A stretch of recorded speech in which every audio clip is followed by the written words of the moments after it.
Anne Frank's The First Year in Hiding presents a gripping narrative of transition from a relatively carefree adolescent life to one of confinement under dire circumstances. Initially starting as a 13-year-old girl enjoying a normal life, Anne's playful tone shifts to one marked by introspection and resilience against the grim backdrop of World War II and the Nazi occupation. The diary opens with Anne's birthday and her delight at receiving a diary, which becomes her cherished confidant and a pivotal outlet for her innermost thoughts as she navigates the complexities and fears of living in hiding. The onset of Anne's confinement comes suddenly, following the harrowing news of her sister Margot's summons to a concentration camp.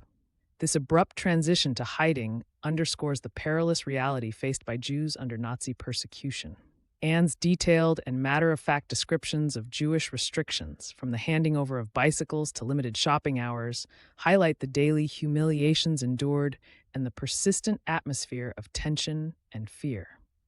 Yet, amidst these fears, Anne's youthful nature occasionally surfaces as she reflects on school, friendships, and her crush, Peter Wessel, before their world changed irrevocably.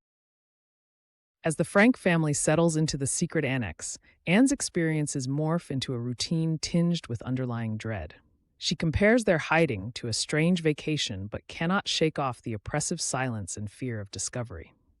This constant anxiety becomes more tangible with the arrival of the Van Dons, whose presence adds a layer of complexity characterized by irritation and conflict.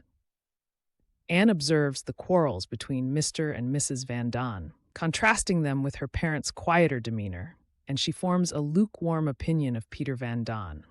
These interpersonal dynamics touch on themes of endurance and the strain of living in close quarters, revealing both Anne's perceptive nature and the everyday challenges of group harmony in confinement. Anne's relationship with her family, particularly her mother, becomes a recurrent theme. While she enjoys a close bond with her father, tensions with her mother surface, often making Anne feel misunderstood and unduly criticized. Her diary entries reflect the universal adolescent experience of seeking validation and understanding, yet they are amplified by the extraordinary context of hiding. Anne questions and analyzes her mother's behaviors and finds solace in recording these musings, which becomes an essential exercise in self-expression and emotional survival. In the annex, daily life swings between monotony and episodes of excitement or fear. The group's moments of levity, such as celebrating birthdays and sharing laughter over Mr. Dussel's quirks, act as brief respites from the persistent fear of capture. These interludes of humor and human connection are counterpoints to the sobering reality outside, marked by increasingly terrifying news of deportations and atrocities against Jews. Anne's year documented in her diary underscores a significant evolution in her character. She shifts from an indulged child to a more self-aware and reflective young girl. This transformation is evident in her candid assessments of people and situations, her expressions of longing for intellectual and emotional nourishment, and her nuanced reflections on her identity and aspirations. The diary, lovingly named Kitty, is not merely a record, it becomes Anne's lifeline, harboring her dreams and frustrations, and offering a semblance of companionship when human connection feels sparse. By the end of the year, Anne demonstrates a remarkable maturity, contemplating deeper philosophical questions about her situation and the nature of humanity.